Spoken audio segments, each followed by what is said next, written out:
Good day viewers, welcome to another edition of the Daily Strange Stories. I'm John Brown. I hope you've had a productive and fulfilling week. Now, let's dive into the strange and unusual. Our lead story for today. On the morning of Tuesday, the 30th of September, the courtyard of the Hyatt Regency Hotel in Paris became the stage for a shocking scene. The body of South Africa's ambassador to France, Nathi Mthethwa, was discovered lying motionless on the ground below the towering 22nd floor. A freedom fighter turned diplomat. A minister turned ambassador. And now, suddenly, an alleged victim of his own decision to end his life. At least, that is the official version being told. But somewhere, more than 24,000 kilometers away in a rural home in Nambi, in KwaZulu-Natal, that story is being shouted down with fire and disbelief. His family, whose hands still carry scars from the brutality of apartheid, are not buying it. To them, Nathi was the embodiment of resilience. A man who had been tortured under the apartheid police state, beaten and battered, but never broken. And now the world is told that this same man, a man who survived decades of struggle, chose to leap into the void in a foreign country? It was the morning of September 30th, a crisp autumn day in the City of Light, when the body of South Africa's ambassador to France, Nathi Mthethwa, was discovered in the courtyard of the luxurious Hyatt Regency Hotel.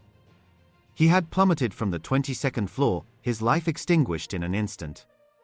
Official reports whispered of suicide, a desperate leap from a window forced open with a pair of scissors.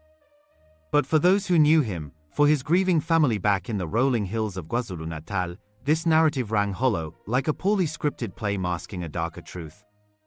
Who silenced him with death? They demanded, with their voices rising like a storm over the savannah.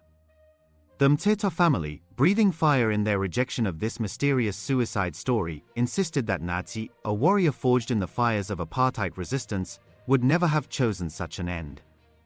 This is not just the story of one man's fall, it's a gripping tale of power, corruption, and the shadows that haunt South Africa's corridors of influence, a documentary exploration into the heart of a nation grappling with its demons.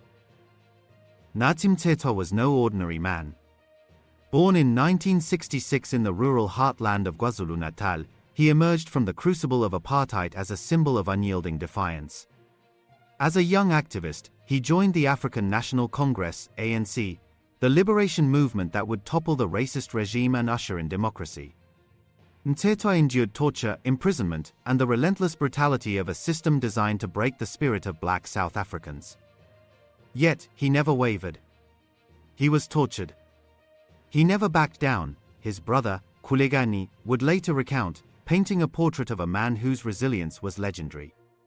Rising through the ranks, Mthethwa became a key figure in the post-apartheid era, serving as Minister of Police from 2008 to 2014 under President Jacob Zuma, and later as Minister of Sports, Arts, and Culture until 2023. His diplomatic posting to France in December 2023 was meant to be a crowning achievement, strengthening ties between two nations through cultural exchanges and economic partnerships. But beneath this veneer of success lurked allegations that would cast long shadows over his legacy, claims of political interference, corruption, and ties to shadowy networks that threatened to unravel the very fabric of South African governance. The events leading to Mthethwa's death read like a thriller scripted in the annals of international intrigue. South Africa woke up to shocking and deeply unsettling news at the end of September 2025. A man whose name had echoed through the corridors of power for more than 2 decades, Ambassador Nathi Mthethwa, was no longer alive. His body was found in Paris, below the walls of the luxurious Hyatt Regency Hotel, after a fall from its 22nd floor. He was 58 years old, a seasoned politician, a former cabinet minister, a freedom fighter, and the country's sitting ambassador to France. Authorities in France described it as suicide, pointing to a message sent to his wife and a hotel window forced open with scissors. But from the very beginning, those closest to him, his family, his community, even ordinary South Africans who have followed the dark history of suspicious political deaths, were not convinced. For them, the accusations of suicide were far too convenient. They believe something larger, something much more sinister, has taken place. This is not a simple story of a man overcome by despair. It is a story filled with allegations, unanswered questions, political networks, unresolved inquiries, and a nation struggling to separate coincidence from conspiracy. And at the heart of it all lies the haunting question: did Nathi Mthethwa jump, or was he pushed? Tragic morning in Paris. On Tuesday morning, the 30th of September, the hotel courtyard in Paris was transformed into a crime scene. Guests had gathered to see investigators move in and seal off the area where the ambassador's lifeless body lay. French prosecutors confirmed that a window on the 22nd floor of the Hyatt Regency had been forced open with a pair of scissors left lying at the scene. No drugs, no alcohol, no obvious signs of a struggle, at least, none that investigators initially revealed. The official account placed Mthethwa alone in the hotel room. He had checked in the night before, using a booking made 10 days earlier. This detail immediately raised doubts. Diplomats of his stature simply did not move around without arrangements made by their offices, and they rarely booked secret stays without staff knowledge. He had attended official events in France only days earlier and had seemed composed, carrying out his duties in full public view. Days later, he was dead in circumstances that remain deeply unclear. Around 11 a.m., his body was found in the courtyard. His cell phone, strangely, was not with him. Instead, it was last traced to the Bois de Boulogne, 5 kilometers away. This detail has remained unexplained. How does a cell phone travel one direction while its owner spends the final moments of his life in another? The family rejects the suicide story. For his family in Nambi, in KwaZulu-Natal, the message from Paris was unbearable and unbelievable. The news that Nathi had ended his own life did not sit well with them, because they knew his history. He had lived through beatings, imprisonment, torture, and political storms during apartheid. He had survived the hostile world of South African politics, which crushes many of its own. He had never been a weak man, nor a man who retreated when threatened. Why, they asked, would such a man choose to end his life in a foreign hotel? The family's pain deepened when they learned how news of his death had reached them. They found out not through official channels, but through reports on television and social media. Iqiniso lithi asikakaze sithola ukubikelwa ngendlela eright ehloniphekile njengomndeni wala ekhaya kwaMthethwa. Kodwa nje sesizwa nathi kwi-social media, kwi-TV, luze lwashona kusuku lwayizola akekho umuntu oke wafika ukuzobika ukuthi kwenzekeni kanjani, ngaphandle kokuthi ikhehla la ekhaya ubaba uthole ucingo kusibari emtshela ukuthi ubhuti udukile. Kwase kuba ukuthi ngekhaza semini wayesemfonela futhi ubaba efonela yena usibari kwase kuba ukuthi ke uyasho ukuthi sebemtholile kodwa ke useshonile.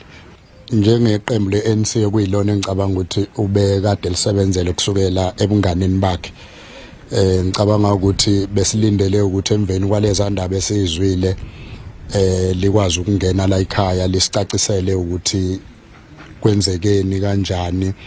Information ngesikhathi ifika, ngicabanga ukuthi bekufanele ifikele e-office lika National, bese kuba yilaba kwazi khona before bekhiphe lento yendabeni kube ukuthi umndeni okuyithi thina sila siyakwazi sesiyazi ukuthi kwenzekeni, singezwa nathi nje njengabantu ungathithi akusiyena umuntu wakithi, kodwa ke asiblame umuntu ngalokho ngoba eSouth Africa sekwenzeka izinto ngalendlela ezenzeka ngayo.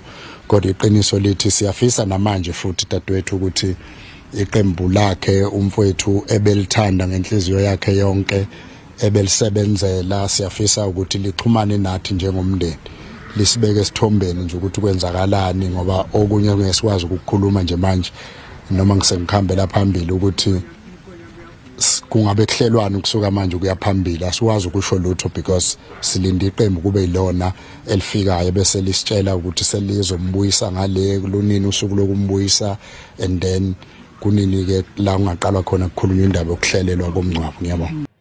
For a man who had served his political party faithfully for nearly his entire life, this felt like betrayal. Where was the respect? Where was the dignity? They insisted that what was being called suicide did not match the brother, the son, the husband they knew. Instead, they pointed to a darker possibility, that he had been silenced. The shadow of the Madlanga Commission.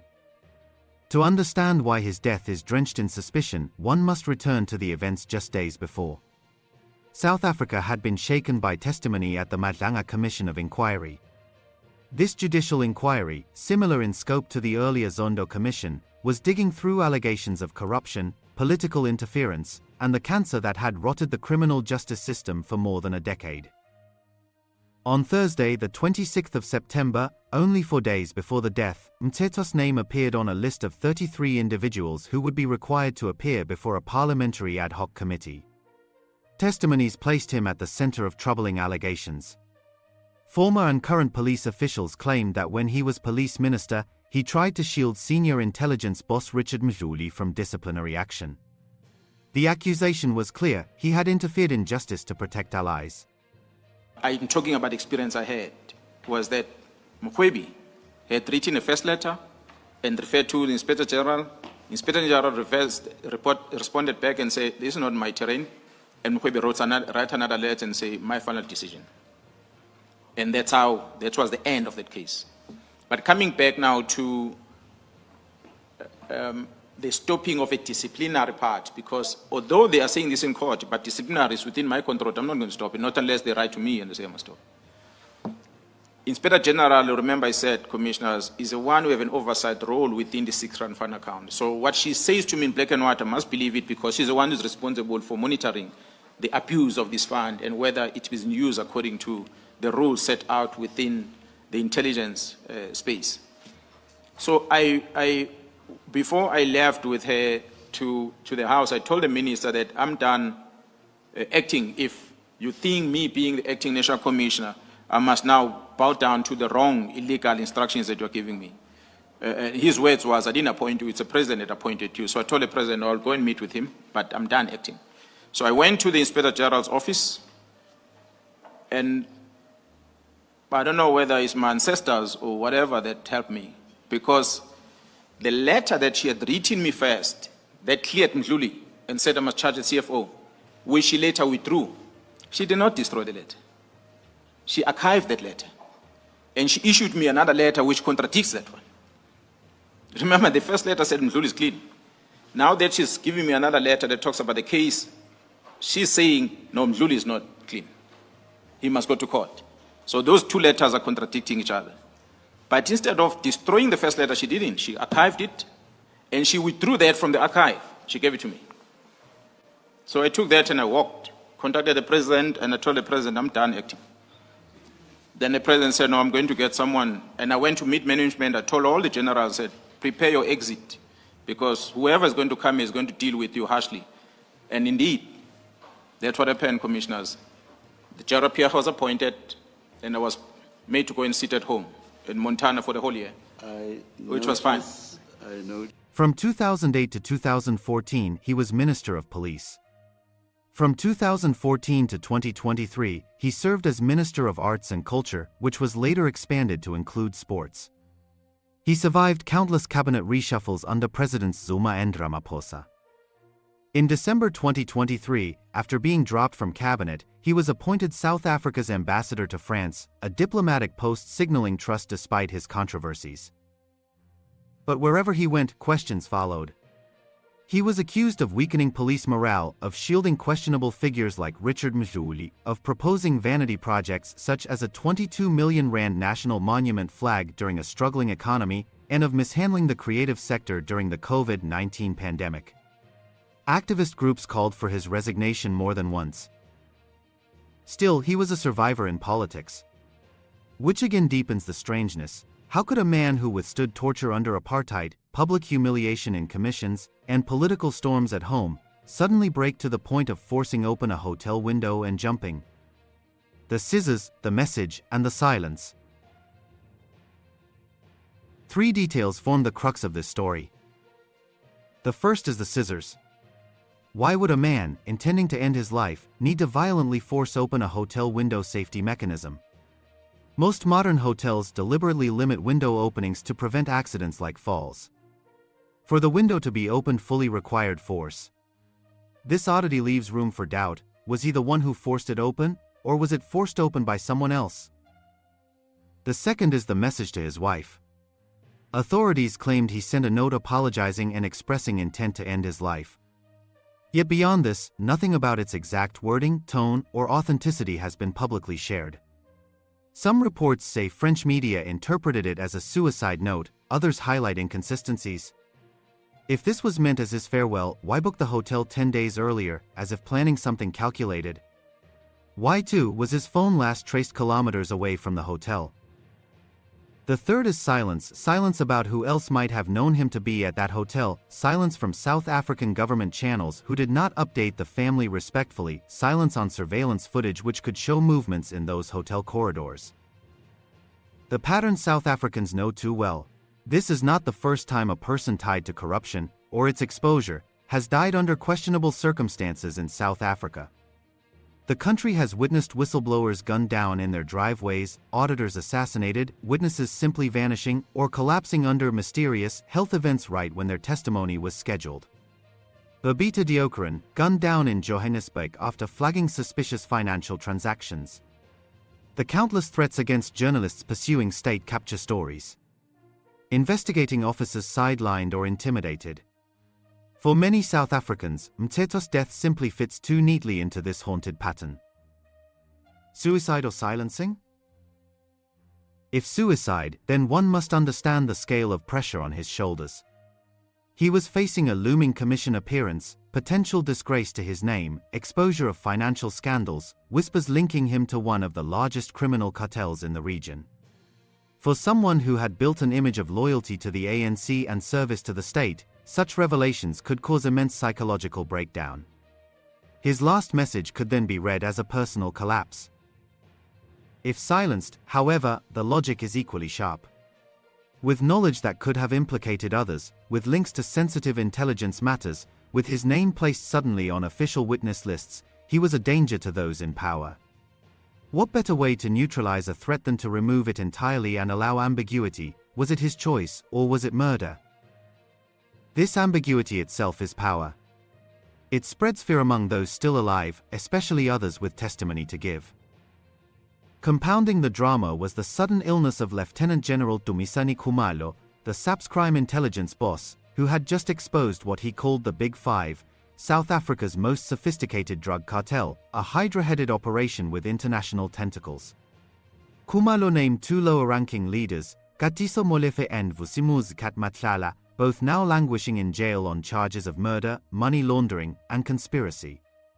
But he stopped short of revealing the top three, hinting at their immense power and connections. Amongst these cartels, which are made up of different syndicates, there is one identified in the country known as Big Five, which have since been identified as being very sophisticated, and it has got widespread influence, and it's involved in a broad spectrum of their illicit activities. The structure and the leadership of the particular cartel that will dominate my current testimony is believed to be having its head office in Gauteng for obvious reasons. Gauteng is the economic powerhouse of the country, and then with syndicates and groupings, or the capability of the same cartel to operate throughout the country. That is the currently identified structure and leadership of the cartel. The currently identified cartel, known as Big Five, is having a structure as reflected, with the main commodity being drugs.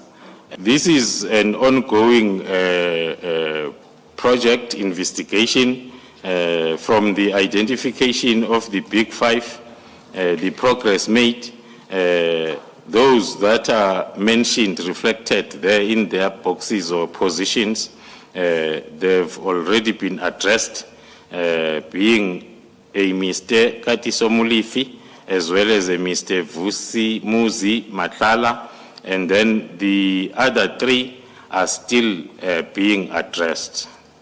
So the reason for the skulls is because you can't name those individuals at this point. That is correct, Commissioners. Well, not in public. That is correct, Commissioners. Then, like a plot twist in a noir film, Khumalo fell gravely ill the very next day, forcing an 11-day postponement of the Madlanga Commission proceedings. Whispers from within the security cluster suggested Mthethwa himself might have been one of those shadowy bosses in the Big Five, a connection too explosive to ignore. And here was the chilling coincidence: while Khumalo lay stricken in a South African hospital, Mthethwa met his end 2,400 kilometers away in Paris. Was this mere happenstance, or the calculated strike of a cartel desperate to protect its secrets? The Big Five cartel loomed large in this saga, a phantom empire Khumalo described as South Africa's most formidable drug network, with global links. By exposing only the lower echelons, Khumalo hinted at untouchable figures at the top, politicians, perhaps, or business magnates. His sudden illness, requiring top medical care and halting the commission, mirrored Mthethwa's demise in its timing. Sources suggested Mthethwa's involvement, a claim that, if true, would link him to murders, laundering, and international trafficking. Was Khumalo poisoned? Was Mthethwa eliminated to prevent him from confirming or denying these ties? The cartel's sophistication, evading detection for years, spoke to deep infiltration of state structures, a hallmark of the mafia state dynamics plaguing South Africa. Anger, traditions, and questions back home. In KwaZulu-Natal, his family still waits for answers. They demand to know why his cell phone was disconnected far away from the hotel. They want to understand why no official came to them first with news of his death. They are performing rituals for his spirit while still awaiting a French post-mortem report. Their anger lies not only in the possibility that their brother was killed, but also in the lack of respect from his political home, the ANC, and from the government he served faithfully. For the ANC, his death is described in dignified terms: a life cut short, a servant of the people, a diplomat. But for his own household, he was reduced to a headline before his remains were even returned. The bigger picture. Beyond the details of his final days lies a larger truth about South Africa today. Institutions weakened by corruption. Commissions of inquiry picking through the ruins. Citizens losing faith in whether justice can ever be done. The death of Nathi Mthethwa becomes more than the story of one man, it mirrors the struggle of the whole nation with memory, accountability, and silence. It forces the question: is South Africa still a democracy resilient enough to resist capture, or has it tipped toward becoming a mafia state where powerful figures eliminate threats with impunity? The French investigation may yet reveal more: fingerprints, surveillance, communication records. But even with answers, scars remain. Because each suspicious death erodes trust, convinces more witnesses to remain silent, and allows networks of criminality to survive. Closing. The official line says suicide. The family says no. The investigators say all options remain open. And the public is left in the dark, trying to piece together a puzzle where every piece feels tampered with. What is known is simple: on the last night of September 2025, South Africa's ambassador to France checked into a hotel under strange circumstances, forced open a window guard, and by the next morning, lay dead in a courtyard. What is not known may be far more dangerous. Was he crushed under the weight of his own secrets, or was he silenced so his secrets were buried with him? Until those questions are answered, the story of Nathi Mthethwa will remain not one of suicide, but one of suspicion. And for South Africa, the lesson is clear: history has left too many open wounds, and this might be yet another scar in the long struggle between truth, power, and silence. Mthethwa's death, whether self-inflicted or orchestrated, underscores institutional decay. As a freedom fighter, he embodied hope; as a minister, he navigated murky waters. His fall from the 22nd floor mirrors South Africa's descent into distrust. The nation must confront this, demanding transparency from France and accountability at home. For the Mthethwa family, closure lies in answers. Did he jump, or was he pushed? Until then, the question echoes, who silenced him with death? Thanks for watching this news bulletin. Please share your opinion in the comments section. We would be glad to read and respond to your comments. Let's meet again tomorrow in our next strange story. Wishing you an exciting and adventurous weekend.